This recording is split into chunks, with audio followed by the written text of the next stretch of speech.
Hello students, कैसे हो आप सब। मैं डॉक्टर इमरान एंड आपका यूट्यूब चैनल डॉगजी केमिस्ट्री। तो हम रेजोनेंस का क्लास कर रहे हैं और एक दो लेक्चर मैंने किया भी है, बहुत सारी बातें आपको मैंने बताया भी। और आज हम रेजोनेंस में ही रेजोनेंस एनर्जी के बारे में बताएंगे और काफ़ी इंपॉर्टेंट पॉइंट है ये रेजोनेंस एनर्जी। इससे बहुत सारे क्वेश्चंस आपके कंपटीशन में पूछे जाते हैं रेजोनेंस एनर्जी से रिलेटेड। तो आज हम रेजोनेंस एनर्जी के बारे में ही बताएंगे। इसके पहले बहुत सारे पॉइंट्स मैंने बताया था। रेजोनेटिंग स्ट्रक्चर जिसको हम लोग कैनोनिकल स्ट्रक्चर के नाम से जानते हैं, उसके बहुत सारे कंडीशंस बताए थे। स्टेबिलिटी के बारे में बताए थे और रेजोनेटिंग स्ट्रक्चर को कैसे हम लोग स्टेबिलिटी को डिक्रीजिंग ऑर्डर में या फिर इंक्रीजिंग ऑर्डर में स्टेबलाइज करते हैं या अरेंजमेंट करते हैं, इसके बारे में मैंने बताया था। और आज रेजोनेंस एनर्जी के बारे में हम बताएंगे। रेजोनेंस हाइब्रिड का भी डिस्कशन हो चुका है। तो रेजोनेंस एनर्जी है क्या? तो एक चीज़ आप समझ रहे होंगे कि मैंने जब रेजोनेंस हाइब्रिड बताया था तो मैंने बताया था कि इसकी स्टेबिलिटी किसी भी कैनोनिकल स्ट्रक्चर से और रेजोनेटिंग स्ट्रक्चर से ज़्यादा होता है, बहुत अधिक होता है स्टेबिलिटी। किसका? रेजोनेंस हाइब्रिड का। तो दोनों का जो डिफरेंसेस है स्टेबिलिटी में, अब कह सकते हैं कि potential energy of canonical structure और resonating structure is greater than potential energy of resonance hybrid. Resonance hybrid से कैनोनिकल स्ट्रक्चर और रेजोनेटिंग स्ट्रक्चर का पोटेंशियल एनर्जी बहुत अधिक होता है और पोटेंशियल एनर्जी इनवर्सली प्रोपोर्शनल होता है स्टेबिलिटी के। मैंने यहाँ लिखा भी है, potential energy of canonical structure is greater than potential energy of resonance hybrid. Potential energy inversely proportional stability समझने के लिए काफी है। तो अगर पोटेंशियल एनर्जी ज्यादा होगा तो स्टेबिलिटी क्या होगा? कम होगा। सिंपल। अगर किसी भी स्ट्रक्चर का पोटेंशियल एनर्जी अधिक होगा तो उसका स्टेबिलिटी कम होगा। और हम बता रहे हैं कि पोटेंशियल एनर्जी आपका अधिक है किसका? कैनोनिकल स्ट्रक्चर का। रेजोनेटिंग स्ट्रक्चर का पोटेंशियल एनर्जी ज़्यादा है रेजोनेंस हाइब्रिड से। तो अगर पोटेंशियल एनर्जी कैनोनिकल स्ट्रक्चर का अधिक है, इट मीन्स उसकी स्टेबिलिटी कम होगा। क्लियर हो गया? इसका मतलब इसका पोटेंशियल एनर्जी कम है, पोटेंशियल एनर्जी कम है, इसका मतलब स्टेबिलिटी ज़्यादा है किसका? रेजोनेंस हाइब्रिड का। तो ये तो पॉइंट क्लियर हो गया होगा कि पोटेंशियल एनर्जी से हमने कैसे स्टेबिलिटी को आइडेंटिफाई कर दिया, क्योंकि मैंने बताया कि कैनोनिकल स्ट्रक्चर का पोटेंशियल एनर्जी ज़्यादा होता है रेजोनेंस हाइब्रिड के पोटेंशियल एनर्जी से, और जिसका पोटेंशियल एनर्जी अधिक होगा उसकी स्टेबिलिटी कम होगा। तो कैनोनिकल स्ट्रक्चर का अगर पोटेंशियल एनर्जी ज़्यादा है, इट मीन्स उसकी स्टेबिलिटी कम है। तो potential energy of canonical structure minus potential energy of resonance hybrid, और जो एनर्जी आएगा वही आपका रेजोनेंस एनर्जी कहलाता है। मैंने यहां पर लिखा, रेजोनेंस एनर्जी जो होगा वो potential energy of most stable canonical structure minus potential energy of resonance hybrid. मतलब सिंपली आप कह सकते हो, क्योंकि मैंने अभी बताया कि कैनोनिकल स्ट्रक्चर का पोटेंशियल एनर्जी ज़्यादा होता है, रेजोनेटिंग स्ट्रक्चर का पोटेंशियल एनर्जी ज़्यादा होता है, तो इसके पोटेंशियल एनर्जी से माइनस कर देंगे हम रेजोनेंस हाइब्रिड के पोटेंशियल एनर्जी को, और जो आपका एनर्जी आएगा वही हमारा क्या कहलाएगा? Resonance energy. वही रेजोनेंस एनर्जी कहलाएगा। तो कैनोनिकल स्ट्रक्चर का जो पोटेंशियल एनर्जी होगा उससे माइनस कर देंगे रेजोनेंस हाइब्रिड के पोटेंशियल एनर्जी के, और जो होगा वही रेजोनेंस एनर्जी कहलाएगा। तो कैनोनिकल स्ट्रक्चर, मैंने एक एग्जांपल लिया यहाँ पर बेंजीन का, तो कैनोनिकल स्ट्रक्चर रेजोनेटिंग स्ट्रक्चर और this is your resonance hybrid. इसके बीच का जो एनर्जी का डिफरेंसेज है वही रेजोनेंस एनर्जी आपका कहलाता है। तो बेंजीन के केस में जो कैनोनिकल स्ट्रक्चर है और रेजोनेंस हाइब्रिड है, इसके बीच का एनर्जी का डिफरेंसेज है 36 kilo calorie per mole. It means what, यही आपका क्या है, रेजोनेंस एनर्जी है। एक इंपॉर्टेंट चीज़ मैं आपको बता दूं, आप मान लो कि कैनोनिकल स्ट्रक्चर का 100% आपका पोटेंशियल एनर्जी है, 100%। और क्योंकि आप जानते हो कि रेजोनेटिंग स्ट्रक्चर कैनोनिकल स्ट्रक्चर का पोटेंशियल एनर्जी ज़्यादा होता है, मैंने मान लिया 100%। आप जानते हो कि रेजोनेंस हाइब्रिड का पोटेंशियल एनर्जी कम होता है, मैंने मान लिया 30% इसका। तो बीच का जो डिफरेंसेस हुआ वो कितना हुआ, 70%। This is your resonance energy, ये आपका रेजोनेंस एनर्जी हुआ। और पोटेंशियल एनर्जी डिक्रीज करता है, तभी तो रेजोनेंस हाइब्रिड में आपका 30% बचा, मैंने मान लिया है। ये ऐसी बात नहीं है, अब कुछ भी हो सकता है, वो कंपाउंड टू कंपाउंड वेरी करता है। तो अगर ये 100% मैंने कंसिडर किया और रेजोनेंस हाइब्रिड का पोटेंशियल एनर्जी अगर 30% कंसिडर किया, it means what, resonance process के दौरान 70% अपना एनर्जी जो है वो क्या कर दिया है, रिलीज कर दिया है। और जो अमाउंट ऑफ एनर्जी रिलीज करता है वही तो रेजोनेंस एनर्जी कहलाता है। अब देखो, हम पोटेंशियल एनर्जी को और कम करते हैं, इसको 20% कर देते हैं, तो रेजोनेंस एनर्जी कितना होगा, रेजोनेंस एनर्जी 80% हो जाएगा, 80%। पोटेंशियल एनर्जी मैंने घटाया तो रेजोनेंस एनर्जी क्या हो गया, बढ़ गया। इसका मतलब potential energy inversely proportional resonance energy, मैंने लिखा भी है, potential energy inversely proportional resonance energy. Potential energy घटेगा, रेजोनेंस एनर्जी बढ़ेगा। तो पोटेंशियल एनर्जी घटेगा, पोटेंशियल एनर्जी घटेगा तो स्टेबिलिटी बढ़ेगा, और रेजोनेंस एनर्जी बढ़ेगा, रेजोनेंस एनर्जी बढ़ेगा तभी स्टेबिलिटी बढ़ेगा। तो कंफ्यूजन क्या है, रेजोनेंस एनर्जी डायरेक्टली प्रोपोर्शनल है स्टेबिलिटी के, अब पोटेंशियल एनर्जी इनवर्सली प्रोपोर्शनल है स्टेबिलिटी के। तो पोटेंशियल एनर्जी अगर मेरा घट रहा है तभी तो इसकी स्टेबिलिटी बढ़ी रही है, पोटेंशियल एनर्जी घट रहा तो स्टेबिलिटी बढ़ रहा। अब पोटेंशियल एनर्जी के घटने से अगर रेजोनेंस एनर्जी बढ़ रहा है तो रेजोनेंस एनर्जी बढ़ रहा तभी स्टेबिलिटी मेरा बढ़ रहा, राइट। और इस रेजोनेंस प्रोसेस के दौरान जितना अमाउंट ऑफ एनर्जी रिलीज होता है वही हमारा रेजोनेंस एनर्जी भी कहलाता है। तो हम इसको ऐसे भी डिफाइन कर सकते हैं कि amount of energy released by a molecule during the process of resonance known as resonance energy. मैंने शॉर्ट में लिखा भी है, amount of energy released, the amount of energy released by a molecule during the process of resonance known as resonance energy। और amount of energy release हो रहा है, it means what, resonance is your exothermic process, right। तो this is your exothermic process। और किसी भी compound में हम लोग जब देखते हैं कि इस कंपाउंड में रेजोनेंस है तो कह सकते हैं कि इस कंपाउंड की स्टेबिलिटी अधिक है। हम लोग कहते भी बिना सोचे कह देते हैं कि इस कंपाउंड की स्टेबिलिटी ज़्यादा है। जैसे देखते हैं कि इसमें रेजोनेंस है, रेजोनेंस का कंडीशन हमने देख लिया, हमने कह दिया कि इस कंपाउंड की स्टेबिलिटी ज़्यादा है।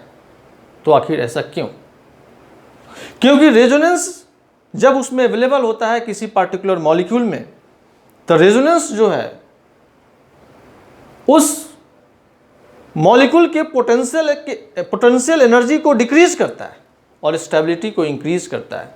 That's why resonance is your stabilising factor. Resonance जो है कंपाउंड के स्टेबिलिटी को इंक्रीज करता है बाय डिक्रीजिंग पोटेंशियल एनर्जी। तो ये आपका जब रेजोनेंस शो कर रहा तो फाइनली रेजोनेंस हाइब्रिड का पोटेंशियल एनर्जी तो कम होता ही है। तो रेजोनेंस प्रोसेस के दौरान पोटेंशियल एनर्जी डिक्रीज करता है। आई मीन कह सकते हैं कि रेजोनेंस एक ऐसा प्रोसेस है जो मॉलिक्यूल के पोटेंशियल एनर्जी को डिक्रीज करता है और उसके स्टेबिलिटी को इंक्रीज करता है। इसलिए कहते हैं कि रेजोनेंस जो है वो क्या है, एक स्टेबलाइजिंग फैक्टर है। मैंने ये भी लिखा है, resonance decreases potential energy and increases stability, that's why resonance energy, I mean resonance is known as stabilising factor. जो रेजोनेंस जो है वह है आपका स्टेबलाइजिंग फैक्टर। इसलिए किसी भी मॉलिक्यूल में देखते हैं कि इसमें रेजोनेंस है तो कहते हैं कि इस मॉलिक्यूल की स्टेबिलिटी ज़्यादा है, क्योंकि जानते हैं कि रेजोनेंस है तो पोटेंशियल एनर्जी को डिक्रीज करेगा और स्टेबिलिटी को इंक्रीज करेगा। अब एक इम्पॉर्टेंट पॉइंट हम बताते हैं कि रेजोनेंस एनर्जी को हम कैसे कैलकुलेट करते हैं। रेजोनेंस एनर्जी को कैसे कैलकुलेट करते हैं, तो सिंपल प्रोसेस है कि resonance energy of resonance hybrid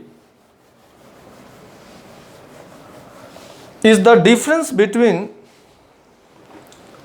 theoretical and experimental value of heat of hydrogenation। हम लिख ही देते हैं यहाँ पर, resonance energy of resonance hybrid is the difference between theoretical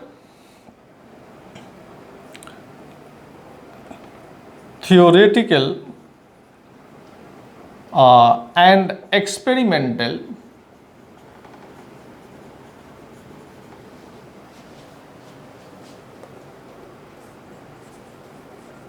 value of heat of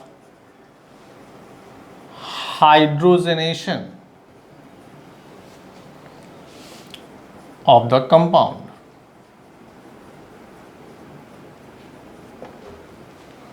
मैंने यहाँ लिखा कि resonance energy of resonance hybrid is the difference between theoretical and experimental value of heat of hydrogenation of the compound. Experimental value तो आपका दिया हुआ रहता है, यहाँ आपका -49.8 किलो कैलोरी पर मोल। ये एक सिंपल सा एग्जांपल लेते हैं साइक्लोहेक्सीन का। This is your cyclohexene. H2 का एडिशन कैटालिस्ट के प्रेजेंस में, जिसको हम लोग कहते हैं heat of hydrogenation. Addition of hydrogen is your heat of hydrogenation. ये साइक्लोहेक्सेन में कन्वर्ट करेगा और इसमें आपका एनर्जी -28.6 किलो कैलोरी पर मोल यूज होता है। या नेक्स्ट, इसमें 2H2 मॉलिक्यूल्स कैटालिस्ट के प्रेजेंस में एक बॉन्ड पाई बॉन्ड को सिंगल बॉन्ड में कन्वर्ट करने के लिए 2 हाइड्रोजन का एडिशन, तो 2 पाई बॉन्ड है तो 4 हाइड्रोजन, ये भी आपका साइक्लोहेक्सेन में कन्वर्ट करेगा।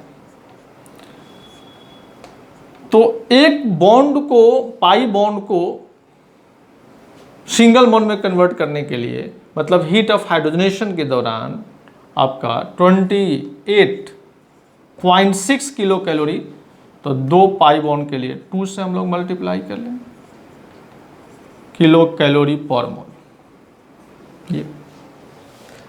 और जब आप इसको मल्टीप्लाई करोगे तो आपका आएगा 57.2 किलो कैलोरी पर मोल, राइट। अब हम बेंजीन को कंसीडर करते हैं, जिसमें आपका ट्रिपल बॉन्ड मतलब पाई बॉन्ड 3 टाइम्स अवेलेबल है। तो यहाँ पर 3H2 होगा कैटालिस्ट, और ये भी आपका कन्वर्ट करेगा साइक्लोहेक्सेन में, और यहाँ पर फिर हम लोग 3 से मल्टीप्लाई कर देंगे 3 से, और आप जानते हो कि ये एक्सोथर्मिक प्रोसेस है, इसलिए निगेटिव में आपका एनर्जी को हम दिखा रहे हैं, मतलब अमाउंट ऑफ एनर्जी रिलीज्ड। और फिर इसमें जब आप मल्टीप्लाई करोगे तो आपका आएगा निगेटिव 85.8 किलो कैलोरी पर मोल। ये तो अब देखो, ये जो मेरा वैल्यू आया बेंजीन के लिए, heat of hydrogenation, heat of hydrogenation मतलब एडिशन ऑफ हाइड्रोजन, तो heat of hydrogenation of alkene मतलब addition of hydrogen to alkene.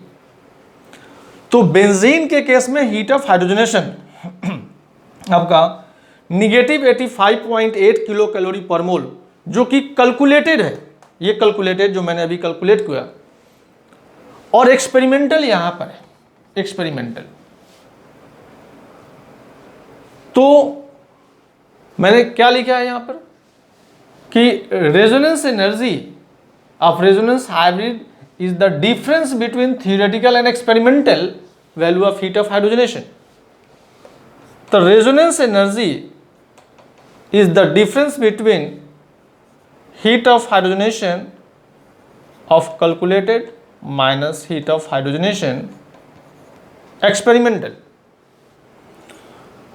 तो आपका कैलकुलेटेड तो आपके सामने है 85.8, राइट, निगेटिव माइनस करना है, तो एक्सपेरिमेंटल वैल्यू दिया हुआ है ये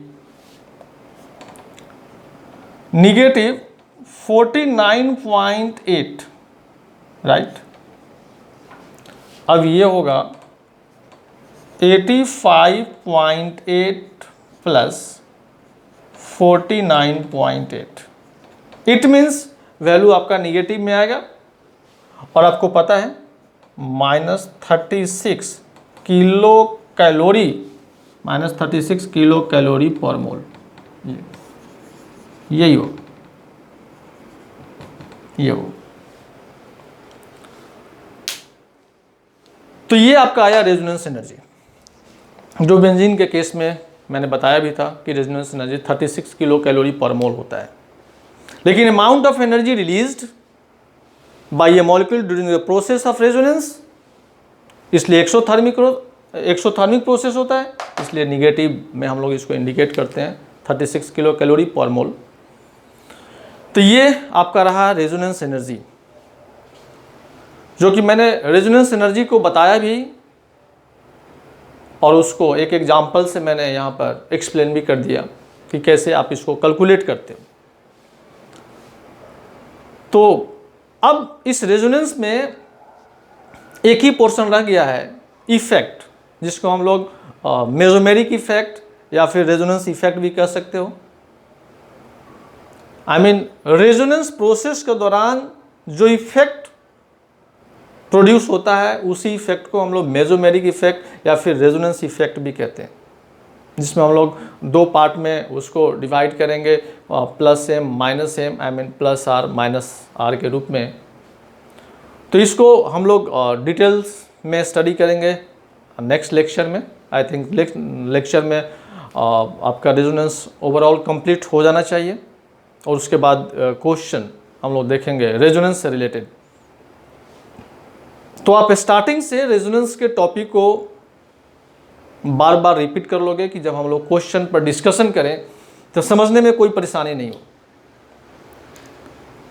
और इस कोरोना काल में आप ये न समझो कि मैंने मास्क नहीं लगाया है। ऑफ कोर्स मैंने नहीं लगाया, क्योंकि एक अपना हॉल में यहाँ पर कोई नहीं है, सेपरेट हूँ मैं, और मैं यहाँ पर वीडियो आपके लिए प्रिपेयर कर रहा हूँ।